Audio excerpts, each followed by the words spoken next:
A familiar situation. The handle has broken off your favorite mug, or your child has brought home a schoolcraft project that's falling apart. Your first instinct is to reach for super glue, moment adhesive, or PVA glue. 1 second, and it's fixed. Now imagine that it's not the 21st century with its abundance, but the mid-20th century in the USSR. There were few adhesives available, and their quality left much to be desired. What could you do? Give up? Soviet engineers and workers didn't think that way. This story tells of an industrial innovation that would surprise modern specialists and evoke nostalgia among people of that era. While history textbooks describe grandiose construction projects and achievements of Soviet industry, Korolev was preparing rockets for the stars. The BAM, Baikal-Amur mainline railway, was being built. It was difficult to find reliable glue in the country. A paradox, but a fact. An interesting question: how many types of truly universal and reliable industrial adhesive were there in the USSR in the mid-century before the mass appearance of PVA? The answer may surprise you.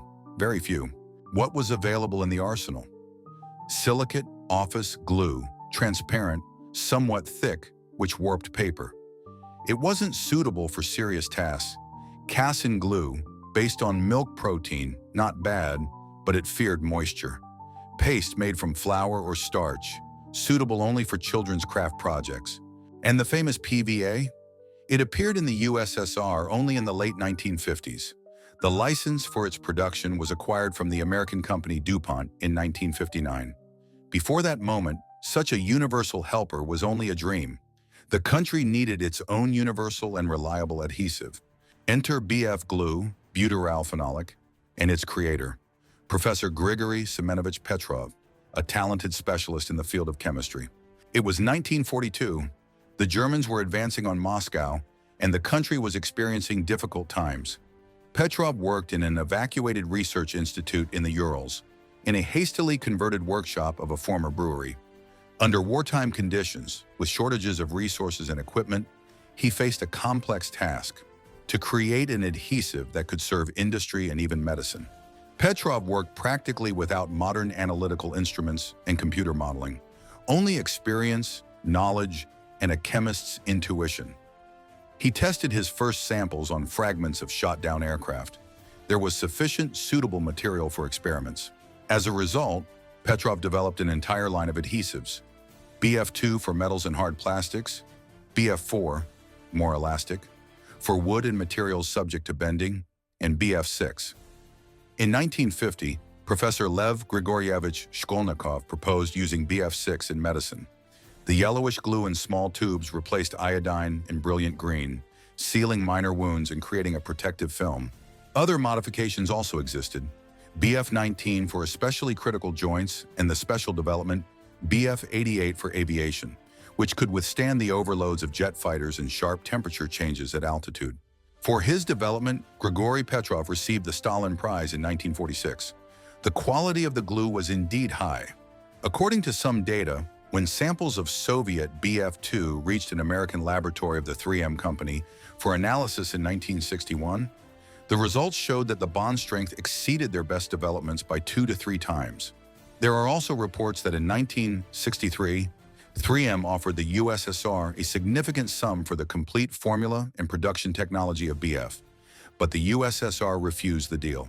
The French company Rhodia Seta allegedly attempted to acquire a batch of Soviet technical solvent for analysis through intermediaries, but could not reproduce the formula with the same quality. How did BF differ from Western analogs? The secret lay in a special synthesis technology for polyvinyl butyryl. Soviet chemists found a way to create longer and more stable polymer chains. If Western analogs broke down under load, BF maintained elasticity, supporting the bond. Another advantage was the alcohol base. While American manufacturers used expensive organic solvents like toluene and xylene, the Soviet glue was created based on ethyl alcohol. This was not only cheaper but also provided better penetration into material pores. However, there was a serious problem. BF glue quickly thickened upon contact with air. To increase shelf life, manufacturers began diluting it, sometimes in proportions of 1 to 3 or even 1 to 4. Such diluted glue held poorly, spread out, required long drying time, and didn't provide proper strength. Under these conditions, an unofficial solution to the problem emerged. Workers discovered that if ordinary table salt was added to liquid glue and thoroughly mixed, an interesting chemical reaction occurred. The process looked like this.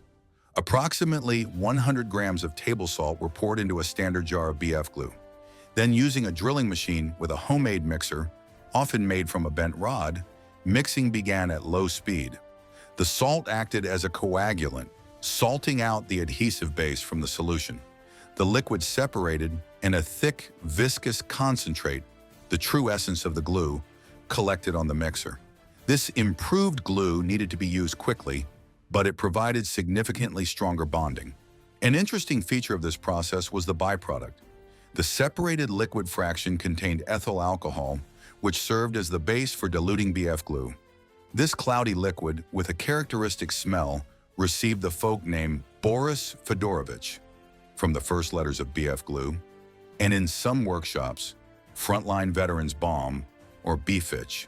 Despite the fact that this liquid contained residues of formaldehyde and other chemical compounds, under the conditions of that time, it was sometimes consumed as an alcoholic beverage. There was even an informal gradation. BFITCH from BF2 was considered the strongest, from BF4 milder, and from medical BF6 the most gentle. This phenomenon reflected both the ingenuity of people of that time and the specific conditions of life and work in the USSR.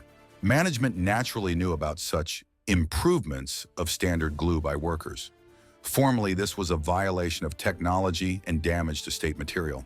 Sometimes they could receive a reprimand for this, especially if caught by a strict inspector. But most often they turned a blind eye to it, since such improved glue was indeed stronger and better at bonding parts, which positively affected product quality and plan fulfillment. The story of BF glue shows how, under conditions of limited resources and technological difficulties, people found creative solutions to problems. This is an example of how necessity stimulates innovation, a phenomenon characteristic not only of the USSR but of any country under difficult conditions. This story demonstrates both the achievements of Soviet chemistry and the problems of the production system of that time. BF was indeed a quality product, but problems with its commercial production and distribution forced people to seek their own solutions. Similar examples of folk ingenuity occurred in different countries and at different times, when official solutions did not fully satisfy practical needs. If you enjoyed this historical investigation and learned something new, please give it a like. It's the best reward for my efforts. Do you know of any other similar people's technologies that existed in the USSR? Or perhaps your fathers or grandfathers had their own trade secrets at work? I'm looking forward to your thoughts and stories in the comments. I'm very excited to read them.